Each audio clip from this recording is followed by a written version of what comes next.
నమస్తే INB news కి స్వాగతం. ముందుగా బులెటిన్ హెడ్లైన్స్.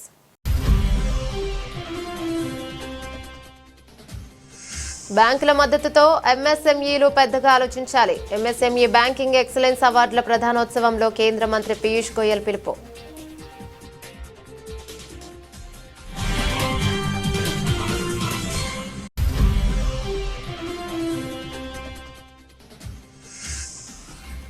వీబీజీ వల్ల అనేక ప్రయోజనాలున్నాయి స్పష్టం చేసిన కేంద్ర వ్యవసాయ శాఖ మంత్రి శివరాజ్ సింగ్ చౌహాన్.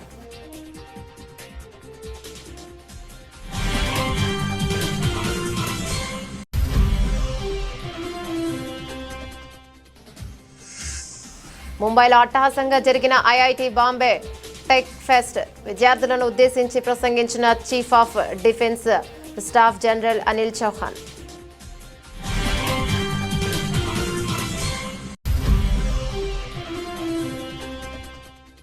పంచాయతీ ప్రజాప్రతినిధుల కరదీపికను ఆవిష్కరించిన ముఖ్యమంత్రి రేవంత్ రెడ్డి. పంచాయతీల విధులు బాధ్యతలకు సంబంధించి 292 పేజీలతో కూడిన పుస్తకం.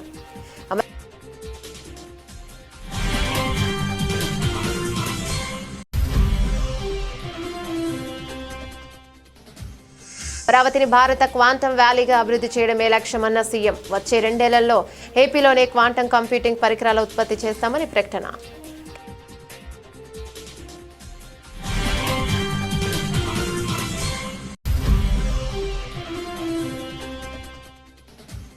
కేసీఆర్ చేసిన వ్యాఖ్యలపై రేవంత్ రెడ్డి విమర్శలు చేయడంపై హరీష్ రావు ఆగ్రహం. తలసరి ఆదాయంలో రాష్ట్రాన్ని దేశానికే తలమానికంగా కేసీఆర్ నిలిపారని వెల్లడి.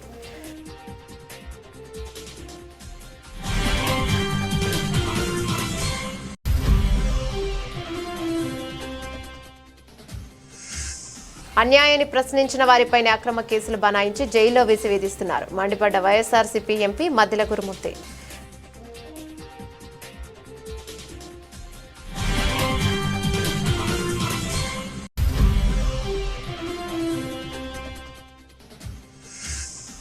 రాజకీయ లబ్ధి కోసం కేసీఆర్ పచ్చి అబద్దాలాడుతున్నారు. మాజీ సీఎంపై ఎంపీ డీకే అరుణ విమర్శలు.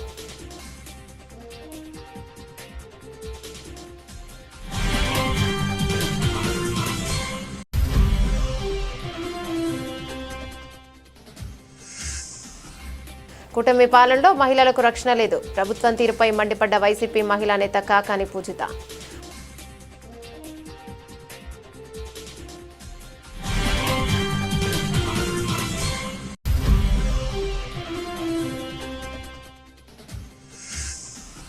బాక్సాఫీస్ వద్ద దురంధర్ సునామీ. అవతార్ 3 మించి మరి 1000 కోట్ల దిశగా.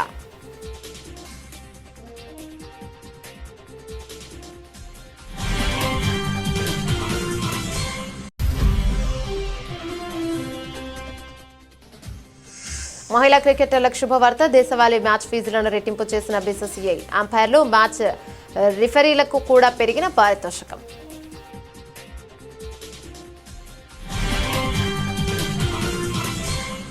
డీటెయిల్స్ చూస్తే chamber of Indian micro, small మరియు మీడియం ఎంటర్ప్రైజెస్ ఆధ్వర్యంలో నిర్వహించిన ఎంఎస్ఎంఈ బ్యాంకింగ్ ఎక్సలెన్స్ అవార్డులు 2025 ప్రధానోత్సవం ఘనంగా జరిగింది. కార్యక్రమానికి ముఖ్య అతిథిగా కేంద్ర మంత్రి పీయూష్ గోయల్ హాజరయ్యారు.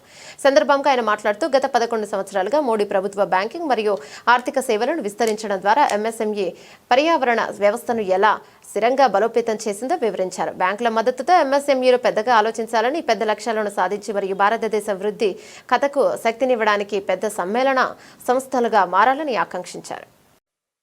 ప్రియమైన సోదరులు, సోదరీమణులారా, మళ్ళీ దేశాన్ని తప్పుదారి పట్టించే కుట్ర జరుగుతోంది.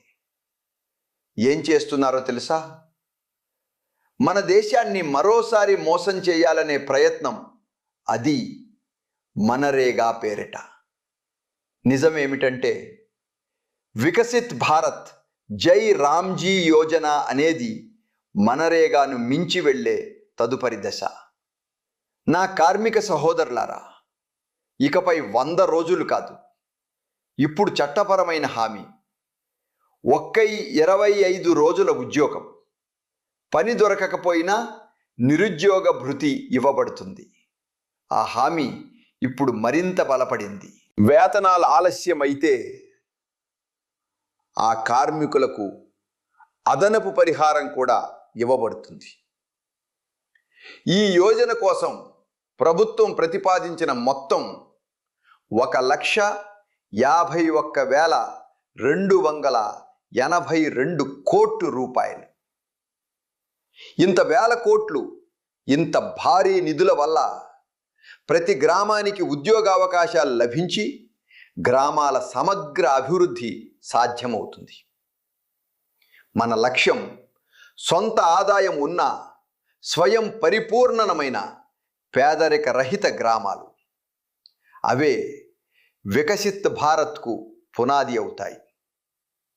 ఈ పథకం కింద చేపట్టే పనులు నీటి సంరక్షణ, వికసిత భారత్ జీరామ్జీ యోజన గ్రామీణ ఉపాధిలో మనరేగా కంటే ప్రయోజనాత్మకమైన విప్లవాత్మక అడుగని కేంద్ర వ్యవసాయ శాఖ మంత్రి శివరాజ్ సింగ్ చౌహాన్ తెలిపారు. ఈ విషయమై ఆయన మాట్లాడుతూ విబీజీ రామ్జీ వల్ల అనేక ప్రయోజనాలు ఉన్నాయని అన్నారు. 100 రోజులకు బదులు 125 రోజులు ఖచ్చితంగా పని కల్పించే హామీని ఆ నిర్ణీత సమయంలో పనిలేని పక్షాన నిరుద్యోగ భృతి కల్పించనున్నట్లు తెలిపారు. గ్రామీణ స్థాయిలో ఉపాధి అవకాశాలను పెంచే ఈ పథకంపై విపక్షాలు విషం చెమ్మడం దురదృష్టకరమని పేర్కొన్నారు. రాజకీయ కారణాల వల్ల కాంగ్రెస్ పార్టీ వారి మిత్ర పక్షాలు సృష్టిస్తున్న అపోహలను నమ్మవద్దని ప్రజలకు విజ్ఞప్తి చేశారు.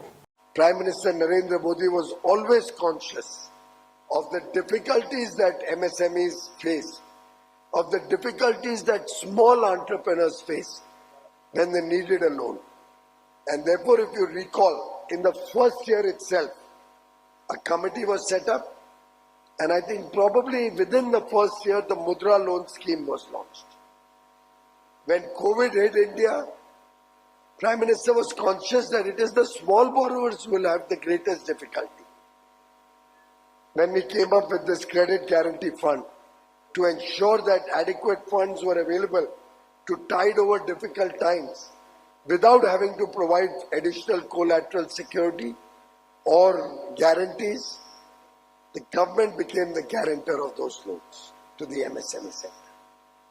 In Mudra loan, and I do hope all the bankers are making sure that you give the Mudra loans, 70% of the Mudra loans were given to women entrepreneurs or women borrowers, 68 to 70%.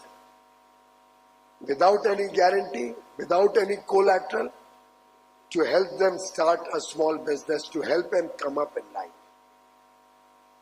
The Swanidhi Yojana is also run by the banks, so that small hawkers, ठेला फेरी में जो छोटा छोटा कमाई करते हैं, उनको भी हम अपने पैरों पे खड़े होने में योगदान दे सकें.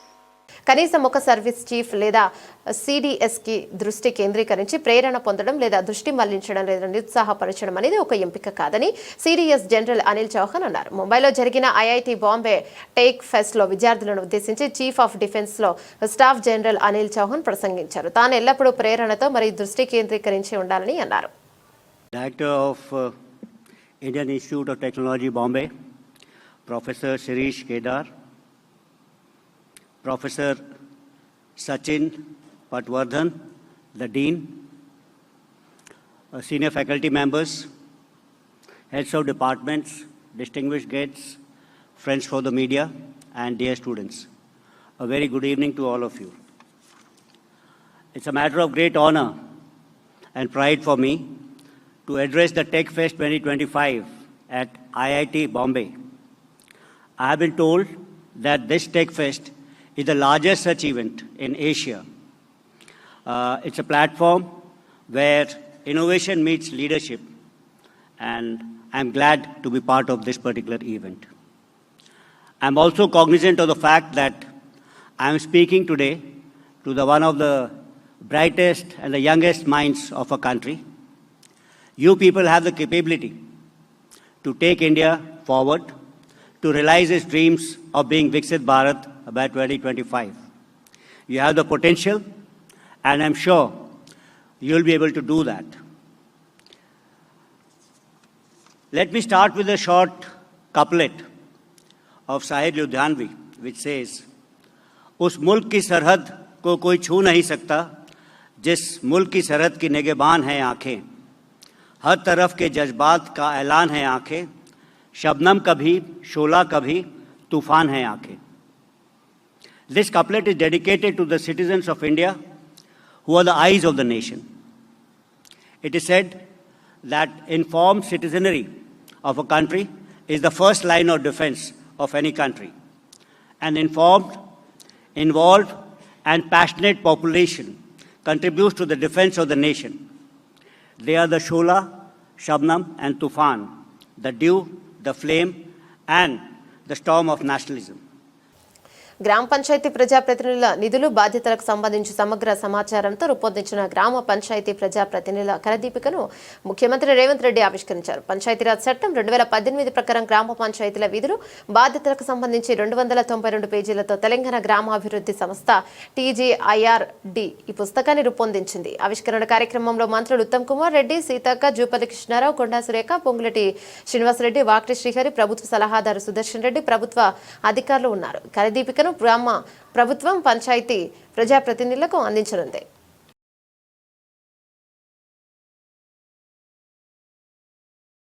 Quantum talk by CM CBN కార్యక్రమంలో సీఎం చంద్రబాబు విద్యార్థులను ఉద్దేశించి ప్రసంగం చేశారు. క్వాంటమ్ టెక్నాలజీ, భారత విజ్ఞాన చరిత్ర, దేశ రాష్ట్ర భవిష్యత్తు, ఆర్థిక దిశపై సమగ్రంగా వివరిస్తూ అమరావతిని భారత క్వాంటమ్ వ్యాలీగా అభివృద్ధి చేయడమే ప్రభుత్వ లక్ష్యమని స్పష్టం చేశారు. ప్రెజెంటేషన్ ద్వారా క్వాంటమ్ ప్రోగ్రాంలోని కీలక అంశాలను వివరించిన సీఎం యువతని ఈ అవకాశాన్ని సద్వినియోగం చేసుకోవాలని పిలుపునిచ్చారు. ఈరోజు ఆంధ్రప్రదేశ్లో ఉండే యువత అంతా కూడా లైన్లో ఉన్నారు, స్టూడెంట్స్ అంతా ఉన్నారు. Wonderful experience. అందరికీ స్వాగతం, సుస్వాగతం, welcome for all of you. Now I wanted to give my vision. 25 years back or 30 years back, I have given my vision for IT. Today I am given for my vision for quantum computing and deep technologies. If you see here, we are all talking Silicon Valley. Anybody will have any new ideas, will go to Silicon Valley. That is a matured mechanism for mentoring, venture capital, and launching the company. That is how everybody is going to Silicon Valley for launching and also their future. Now I am talking Quantum Valley. This is where Silicon Valley to Quantum Valley. Now anybody wanted to launch any knowledge companies or any technologies, they have to come to Amaravati. It is going to happen. That is how we are going to build in future. BRS అధినేత కేసీఆర్ చేసిన వ్యాఖ్యలపై రేవంత్ రెడ్డి విమర్శలు చేయడంపై హరీష్ రావు ఆగ్రహాన్ని వ్యక్తం చేశారు. తెలంగాణ భవన్లో ఏర్పాటు చేసిన మీడియా సమావేశంలో మాట్లాడుతూ రాష్ట్ర ప్రయోజనాల కోసమే బీఆర్ఎస్ అధినేత కేసీఆర్ మాట్లాడారని అన్నారు. కేసీఆర్ పాలనలో రాష్ట్రం ఆర్థికంగా పరిపుష్టి సాధించిందని అన్నారు. బీఆర్ఎస్ హయాంలో తెలంగాణ అద్భుత ఆర్థిక ప్రగతి సాధించిందన్నారు. జీఎస్డీపీ తలసరి ఆదాయంలో రాష్ట్రాన్ని దేశానికే తలమానికంగా కేసీఆర్ నిలిపారని అన్నారు. 3 రెట్ల జీఎస్డీపీ తలసరి ఆదాయం పెరిగిందని వెల్లడించారు. కానీ మంత్రి ఉత్తమ్ కుమార్ రెడ్డి నీటిపారుదల శాఖ మంత్రి అయి 2 ఏళ్లైనా ఇంకా ప్రిపేర్ కాకుండా సభకు వస్తున్నారని విమర్శించారు. నిన్న రేవంత్ రెడ్డి అన్ని అబద్ధాలే. కాళేశ్వరం లేకుండానే ఈ రాష్ట్రమట ధాన్యం ఉత్పత్తిలో దేశంలో నంబర్ 1 చేసినట్టు నువ్వు చేసినావు. నువ్వు రాకముందే 2022-23 ఇది అఫీషియల్ డాటా. 2022-23లోనే 258 లక్షల మెట్రిక్ టన్నుల ధాన్యం ఉత్పత్తి చేసి దేశంలో తెలంగాణను నంబర్ 1గా నిలిపిందే కేసీఆర్ ప్రభుత్వం ఇన్ ద ఇయర్ 2022-23. అప్పుడే ఇన్ని వడ్లు కొనలేమంటేనే కదా ఢిల్లీకి పోయి మేము ధర్నాలు చేసింది కేసీఆర్ గారి నాయకత్వంలో. ఇవాళ ధాన్యం సేకరణలో కూడా 2020-21లో 141 లక్షల మెట్రిక్ టన్నుల ధాన్యం సేకరించి నంబర్ 1గా నిలిచిందే తెలంగాణ. ఇంత నువ్వు వచ్చినాక ఎప్పుడు సేకరించలే. ఈరోజు కూడా కాళేశ్వరం ప్రాజెక్టు నీళ్ళే పంటలు పండుతున్నాయి. ఇప్పుడు మల్లన్న సాగర్ కింద పండే పంట కాళేశ్వరం కాదా? రంగనాయక సాగర్ కింద పండే పంట కాళేశ్వరం కాదా? అనంతగిరి కింద పండే పంట కాళేశ్వరం కాదా? అవన్నీ కాళేశ్వరంకి దేర్ ఆర్ 3 సోర్సెస్. ఒకటి, బాగా పంట వర్షాలు పడితే ఎస్ఆర్ఎస్పి నుంచే కాళేశ్వరం నీళ్లు వాడతాం. మధ్య తరహా వర్షాలు పడితే ఎల్లంపల్లి నుంచి నీళ్లు వాడతాం. కరువు పరిస్థితులు వస్తే మేడిగడ్డ నుంచి నీళ్లు వాడతాం. గత 2 సంవత్సరాలుగా వర్షాలు పడ్డాయి కనుక ఇటు ఎల్లంపల్లి అటు ఎస్ఆర్ఎస్పి నుంచే కాళేశ్వరం మోటార్లు ఆన్ చేసినాం. కాళేశ్వరం ద్వారా రిజర్వాయర్లు నింపినాం. కాళేశ్వరం ప్రాజెక్టు ద్వారా లక్షల ఎకరాలకు ప్రత్యక్షంగా పరోక్షంగా సాగునీరు అందించినాం. ఎందుకు ఆ చిల్లర మాటలు మాట్లాడతావు? నువ్వు రాకముందే దేశంలో నంబర్ 1 తెలంగాణ. ధాన్యం ఉత్పత్తిలో, డాక్టర్ల ఉత్పత్తిలో తెలంగాణ నంబర్ 1 చేసిందే కేసీఆర్. రాష్ట్రంలో దళితులపై దాడులు, అణచివేత చర్యలు, ఆందోళనకర స్థాయిలో పెరిగిపోతున్న పరిస్థితులపై జాతీయ ఎస్సీ కమిషన్ సభ్యుడు రామచందర్ పత్రికాముఖంగా స్పందించారు. సందర్భంగా ఆయన తెనాలిలో దళితుడిపై పోలీసులు పాశవికంగా దాడి చేసిన అంశాన్ని సుమోటోగా కేసు నమోదు చేసినట్లు తెలిపారు. ఖైదీలా ఉండగా ఈ అంశంపై వైఎస్ఆర్సీపీ ఎంపీ మధ్యల గురుమూర్తి స్పందిస్తూ జాతీయ ఎస్సీ కమిషన్ సభ్యుడు సీరియస్ గా స్పందించడం చూస్తుంటే కూటమి ప్రభుత్వం ఏర్పడ్డాక రాష్ట్రంలో పరిస్థితి ఎంత తీవ్రంగా మారిందో అర్థం చేసుకోవాలన్నారు. దళితులపైనే దాడులు చేసి వారిపైనే కేసులు పెడుతున్నారని ఆయన ఆవేదన వ్యక్తం చేశారు. అన్యాయాన్ని ప్రశ్నించిన వారిపై కేసులు, అక్రమ కేసులు బనాయించి జైల్లో వేసి వేధిస్తున్నారని మండిపడ్డారు. చుండూరు, కారంచెడు, తెనాలి, చీరాల వంటి అనేక వరుస సంఘటనల్లో దళితులపై దాడులు జరిగాయని పేర్కొన్నారు. జాతీయ ఎస్సీ కమిషన్ అధికారులకి ప్రత్యేకంగా కృతజ్ఞతలు తెలియజేస్తున్నాను. ఎందుకంటే ఈరోజు సీరియస్గా యాక్ట్ చేసినందుకు. ఆంధ్ర రాష్ట్రంలో కూటమి ప్రభుత్వం అధికారంలోకి వచ్చినప్పటి నుంచి మొదటగా అంబేద్కర్ గారి యొక్క విగ్రహం మీద దాడి చేసే దగ్గర నుంచి కంటిన్యూగా ఎస్సీల మీద దాడులు జరుగుతూనే ఉన్నాయి. నిరంకుశంగా దళితుల్ని అలచివేస్తూ ఉన్నారు. ఇది సాక్షాత్తు జాతీయ ఎస్సీ కమిషన్ వారు ఈరోజు పత్రికా ముఖంగా విలేకరుల సమక్షంలో ఈ విషయాన్ని చెప్పడం జరిగింది. అంటే దీన్ని బట్టి మనకు అర్థమయ్యేది ఏంటంటే ఈ కూటమి ప్రభుత్వం, తెలుగుదేశం ప్రభుత్వం అధికారంలోకి వచ్చిన తర్వాత ఎక్కడైనా కూడా ఏ చిన్న తప్పులకు కూడా ఎస్సీల మీద పాశవికంగా వాళ్ళ యొక్క పవర్స్ అన్నీ ఉపయోగించి వాళ్ళ మీదే దాడులు చేయడం, వాళ్ళ మీదే కేసులు పెట్టేయడం, వాళ్ళకి ఎవరైతే గొంతు విప్పి మాట్లాడుతున్నారో, అన్యాయాలను ఎదిరిస్తున్నారో వాళ్ళ మీద కేసులు పెట్టేయడం, అణచివేయడం, జైల్లో వేసేయడం. చుండూరు దగ్గర నుంచి, కారంచేడు దగ్గర నుంచి, అలాగే ఈరోజు తెనాలి సంఘటన దగ్గర నుంచి, చీరాల సంఘటన దగ్గర నుంచి మనం గమనిస్తూనే ఉన్నాం. ఆంధ్ర రాష్ట్రంలో ఏ విధంగా ఎస్సీల మీద దాడులు జరుగుతూనే ఉన్నాయి. కానీ వైఎస్ఆర్ కాంగ్రెస్ పార్టీ ఖచ్చితంగా వీళ్ళందరికీ తోడుగా ఉండి అన్యాయాల్ని ఖచ్చితంగా ఎదురిస్తుంది. వైఎస్ జగన్మోహన్ రెడ్డి గారి యొక్క ఆధ్వర్యంలో ఖచ్చితంగా అండగా ఉంటుంది. ప్రతి ఒక్కరికి న్యాయం జరిగే విధంగా పోరాటం జరుగుతుంది. అందుకే ఏ చిన్న ఇన్సిడెంట్స్ ఎస్సీల మీద కానీ, ఎస్టీల మీద కానీ, బీసీల మీద కానీ, అలాగే మహిళల మీద కానీ ఎలాంటి దాడులు, ఎలాంటి అట్రాసిటీస్ జరిగినా కూడా ఎప్పటికప్పుడు వైఎస్ జగన్మోహన్ రెడ్డి గారి యొక్క సారథ్యంలోని వైఎస్ఆర్ కాంగ్రెస్ పార్టీ ఇక్కడ ఉన్నటువంటి జాతీయ ఎస్సీ మహిళా కమిషన్ కంప్లైంట్ చేయడం కావచ్చు, అలాగే హ్యూమన్ రైట్స్ కంప్లైంట్ చేయడం కావచ్చు, అలాగే SC commission. Palamuru Rangareddy project విషయంలో మాజీ సీఎం కేసీఆర్ పచ్చి అబద్దాలు ఆడాడని బీజేపీ జాతీయ ఉపాధ్యక్షురాలు ఎంపీ డీకే అరుణ అన్నారు. 10 ఏళ్లు ముఖ్యమంత్రిగా పనిచేసిన విషయం కూడా మర్చిపోయి రాజకీయ లబ్ధి కోసం సెంటిమెంట్ను రెచ్చగొట్టే ప్రయత్నం చేస్తున్నారని మండిపడ్డారు. దశాబ్దం పాటు ముఖ్యమంత్రిగా పాలమూరు జిల్లాకి ఏం వరగబెట్టారని ప్రశ్నించారు. సోమవారం తన నివాసంలో డీకే అరుణ మీడియా సమావేశంలో మాట్లాడుతూ పాలమూరు రంగారెడ్డి ప్రాజెక్టు డిజైన్లు మీరు ఎందుకు మార్చారు? జూరాల నుంచి నీటిని తీసుకోవాలని రిటైర్డ్ ఇంజనీర్ సిఫార్సులు చేసినా, మేము పదే విజ్ఞప్తి చేసినా ఎందుకు పట్టించుకోలేదు? జూరాల ప్రాజెక్టులో నీళ్ళెక్కడున్నాయని నాడు సీఎంగా ఉన్నాయని, ఇక నీళ్ళెక్కడ ఉన్నాయి సీఎంగా మీరు ప్రశ్నించలేదా? కృష్ణా జిల్లాలో తెలంగాణకు 535 టీఎంసీల వాటా రావాల్సి ఉండగా 299 టీఎంసీలకే అంగీకరించి అపెక్స్ కౌన్సిల్ సమావేశంలో సంతకం చేసిన మాట వాస్తవం కాదా అని నిలదీశారు. ఆనాడు బీఆర్ఎస్ ప్రభుత్వం పూటకు డిపిఆర్ పంపిందన్నారు. అది తప్పుల తడకగా ఉండడంతో సరిచేసి పంపించాలని కేంద్రం సూచించి ఉండవచ్చని పేర్కొన్నారు. కేసీఆర్ గారు మాట్లాడిన మాటలన్నీ అబద్ధమే, పచ్చి అబద్ధమే. ప్రజలకు తెలియజేయడానికి ఈరోజు ఈ మీడియా సమావేశాన్ని, ఈ వాస్తవాలని ప్రజలకు తెలియజేయాలనే ఉద్దేశంతో ఈ సమావేశంలో మరి మీ మాట్లాడడం జరుగుతుంది. ప్రజలందరూ కూడా గమనించాలి, పాలమూరు ప్రజలందరూ ముఖ్యంగా గమనించాలి. ఆయన ప్రతి మాట అబద్ధాలే. ప్రజల లోపలే సెంటిమెంట్ రెచ్చగొట్టాలా, దాని మీద లబ్ధి పొందాలా, రాజకీయ లబ్ధి కోసమే ఆయన ఎప్పుడు కూడా ఆశిస్తూ ఉంటాడు. ఆయన మాట్లాడే మాటలు మేము అధికారంలో ఉన్నామా? ఈడ ఉన్నట్టు ఆయన ఏం పని చేసిండు ఆనాడు, ఇప్పుడున్న ముఖ్యమంత్రి ఏం పని చేస్తున్నాడు? Return Bharatiya Janata party return ఎందుకు పంపుతున్నారు? జీపీఆర్ లేకుండానే అనేక సార్లు ఢిల్లీకి పంపిండు ఈ కేసీఆర్ గారు ముఖ్యమంత్రిగా. పాలమూరు రంగారెడ్డికి డిపిఆర్లే లేకుండా పంపితే ఎట్లకెళ్ళి అనుమతులు వస్తాయండి?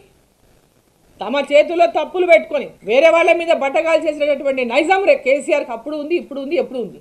పాలమూరు రంగారెడ్డిలో గతంలో కేసీఆర్ గారు ఉన్నారు కదా 10 ఏళ్ళు, ఎందుకు పూర్తి చేయలేదండి? ఈ డ్రామాలు, యాక్టింగ్లు బంద్ చేయమనండి.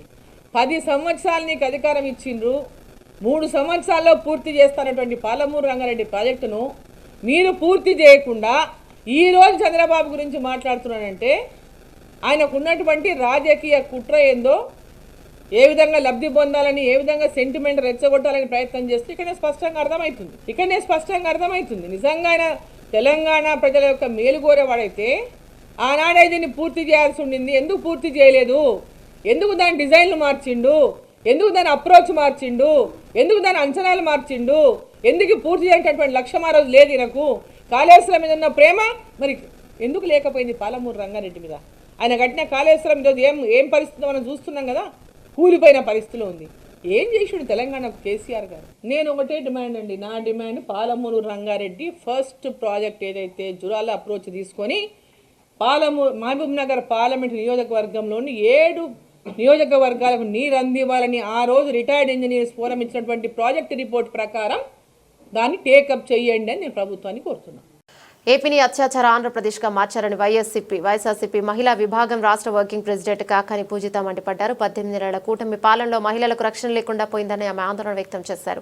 మంగళగిరిలో 13 ఏళ్ల బాలికపై 4 వ్యక్తులు అత్యాచారం చేశారంటే పరిస్థితి ఎలా ఉందో అర్థం చేసుకోవచ్చన్నారు. ప్రభుత్వం పోలీసులు ప్రజల రక్షణకు కాకుండా ప్రతిపక్షాన్ని అణిచివేసేందుకు ఉపయోగించుకుంటోందని ధ్వజమెత్తారు. రాష్ట్రంలో శాంతి భద్రతలు లేవని చెప్పడానికి ఇటీవల కేంద్ర హోంమంత్రి అమిత్ షా రాసిన లేఖే నిదర్శనమన్నారు. నెల్లూరులోని వైఎస్ఆర్ కాంగ్రెస్ పార్టీ కార్యాలయంలో సోమవారం వైఎస్ఆర్సీపీ మహిళా విభాగం రాష్ట్ర వర్కింగ్ ప్రెసిడెంట్ కాకాని పూజిత మీడియాతో మాట్లాడుతూ కూటమి ప్రభుత్వ తీరును ఎండకట్టారు. పోలీసు వ్యవస్థ కూడా ఇప్పుడు ప్రైవేటీకరణ చేయాలన్నారు కదా చంద్రబాబు నాయుడు గారు. అంటే మద్యం గవర్నమెంట్ అమ్ముతుంది జగనన్న హయాంలో, దాన్ని ప్రైవేట్ చేశారు. ప్రభుత్వ కాలేజీల్ని ప్రైవేట్ అన్నారు, ప్రభుత్వ ఆసుపత్రులు ప్రైవేట్ అంటారు, మళ్ళీ ప్రభుత్వ స్కూళ్ళు ప్రైవేట్ అన్నారు, రోడ్లు ప్రైవేట్ అన్నారు.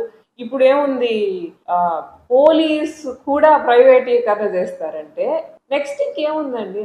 నెక్స్ట్ చంద్రబాబు నాయుడు గారి ఆలోచన ఎలా ఉందంటే పబ్లిక్ సెక్టర్ గవర్నెన్స్ కూడా బాలేదు, ఐఏఎస్లు వాళ్ళు కూడా సరిగా పనిచేయట్లేదు, కాబట్టి మనం అది కూడా ప్రైవేట్ చేసేసి మొత్తం అంతా గవర్నెన్స్ దగ్గర నుంచి అన్ని ప్రైవేట్ చేసేసి సిఇఓ సీట్లో కూర్చున్నట్టు నేను మాత్రం సీఎం సీట్లో కూర్చొని మిగిలిందంతా ఆంధ్రప్రదేశ్ అమ్మేసి ప్రైవేట్ చేసేస్తాను అంటున్నాడు. ఇంకా ఆయన ఇష్టం. మహిళా పోలీసులు ఒక ఎస్ఐ హెడ్ కానిస్టేబుల్ పైన దాడి చేశారు తాగేసి. 10 రూపాయలు 20 రూపాయలకి హత్యలు జరుగుతున్నాయి. సరే, మహిళలను వదిలేస్తే మగవాళ్ళు కూడా సేఫ్ కాదండి.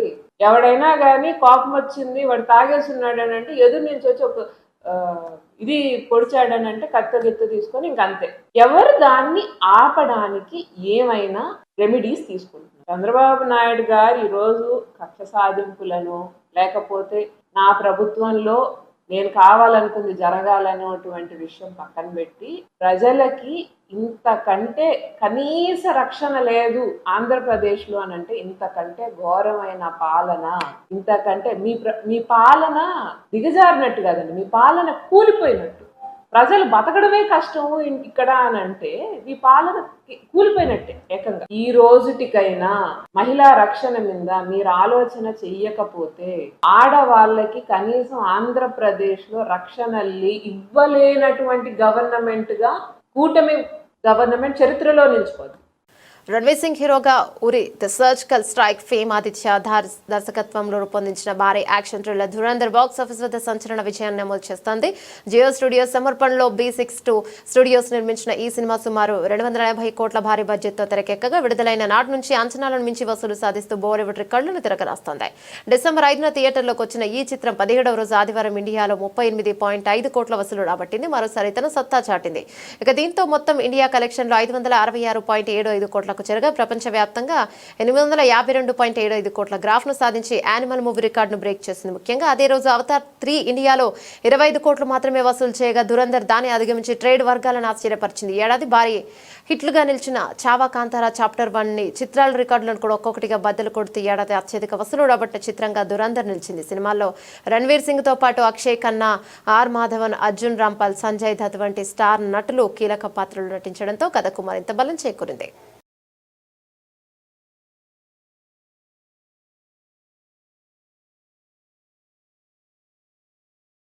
భారత మహిళల క్రికెట్కు బీసీసీఐ పెద్ద ప్రోత్సాహం ఇచ్చింది. ఇటీవల భారత్ మహిళల జట్టు తొలి వన్డే ప్రపంచ కప్ను గెలుచుకున్న నేపథ్యంలో దేశవాళీ క్రికెట్లో మహిళా ఆటగాళ్లు అధికారుల మ్యాచ్ ఫీజులను గణనీయంగా పెంచుతూ బీసీసీఐ కీలక నిర్ణయం తీసుకుంది. భారీ పెంపును బోర్డు అత్యున్నత సంస్థ అయిన అపెక్స్ కౌన్సిల్ ఆమోదం తెలిపింది. దేశవాళీ క్రికెట్ వ్యవస్థలో మరింత న్యాయమైన వేతన నిర్మాణాన్ని తీసుకురావడమే దీని లక్ష్యమని బీసీసీఐ స్పష్టం చేస్తుంది. సవరించిన వేతనాల ప్రకారం సీనియర్ మహిళా దేశవాళీ క్రికెటర్లు ఇప్పుడు మ్యాచ్లో ఒక్క రోజుకు 50,000 నుంచి 60,000 వరకు సంపాదించనున్నారు. ఇప్పటి వరకు ఇస్తున్న 20,000 రిజర్వులకు ఇక 10,000తో పాటు పోలిస్తే ఇక భారీ పెరుగుదల. వన్డేలు బహుళ రోజుల టోర్నీలో ప్లేయింగ్ 11లో ఉండే ఆటగాళ్లకు 50,000 చెల్లించనుండగా రిజర్వ్ ప్లేయర్లకు 25,000 అందనుంది. జాతీయ స్థాయి T20 టోర్నీలో ప్లేయింగ్ 11 ఆటగాళ్లకు మ్యాచ్ 25,000 రిజర్వర్లకు ఇక రోజుకి 25,000 రిజర్వులకు 12,500 చెల్లిస్తారు. ఒక సీజన్లో అన్ని ఫార్మాట్లలో ఆడే అగ్రశ్రేణి మహిళా క్రికెటర్ ఇప్పుడు ఏడాదికి 12 లక్షల నుంచి 14 లక్షల వరకు సంపాదించే అవకాశం ఉందని బీసీసీఐ అధికారులు తెలిపారు.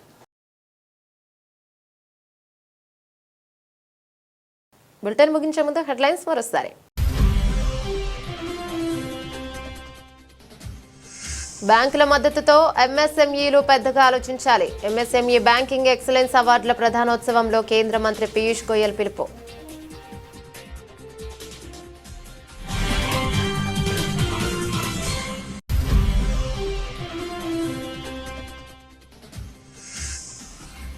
వీబీజీ వల్ల అనేక ప్రయోజనాలున్నాయి స్పష్టం చేసిన కేంద్ర వ్యవసాయ శాఖ మంత్రి శివరాజ్ సింగ్ చౌహాన్.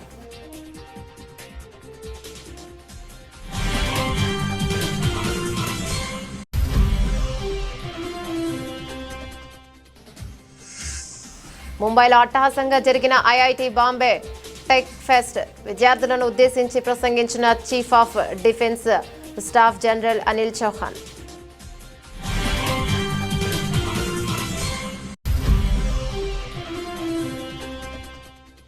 పంచాయతీ ప్రజాప్రతినిధుల కరదీపికను ఆవిష్కరించిన ముఖ్యమంత్రి రేవంత్ రెడ్డి.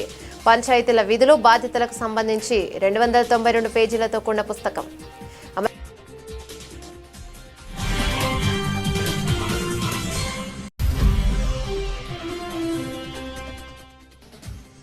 అమరావతిని భారత క్వాంటం వ్యాలీగా అభివృద్ధి చేయడమే లక్ష్యమన్న సీఎం. వచ్చే 2 ఏళ్లలో ఏపీలోనే క్వాంటం కంప్యూటింగ్ పరికరాల ఉత్పత్తి చేస్తామని ప్రకటన.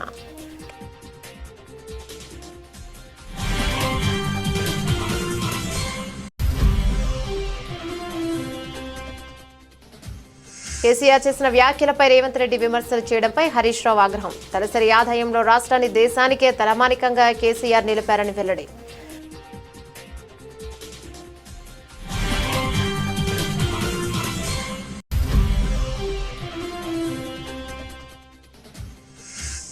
అన్యాయాన్ని ప్రశ్నించిన వారిపైనే అక్రమ కేసులు బనాయించి జైల్లో వేసి వేధిస్తున్నారు. మండిపడ్డ వైఎస్ఆర్సీపీ ఎంపీ మద్దిల గురుమూర్తి.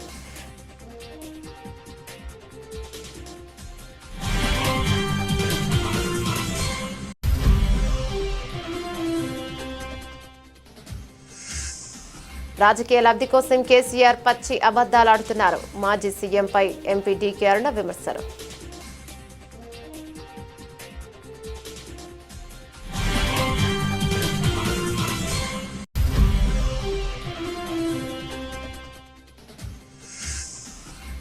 కూటమి పాలనలో మహిళలకు రక్షణ లేదు. ప్రభుత్వం తీరుపై మండిపడ్డ వైసీపీ మహిళా నేత కాకాని పూజిత.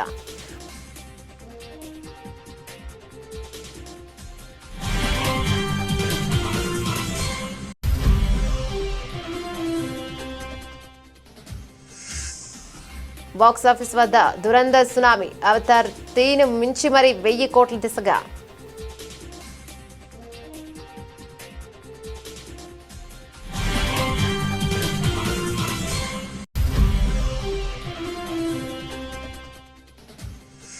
మహిళా క్రికెటర్లకు శుభవార్త. దేశవాళీ మ్యాచ్ ఫీజులను రెట్టింపు చేసిన బీసీసీఐ. అంపైర్లు, మ్యాచ్ రిఫరీలకు కూడా పెరిగిన పారితోషికం.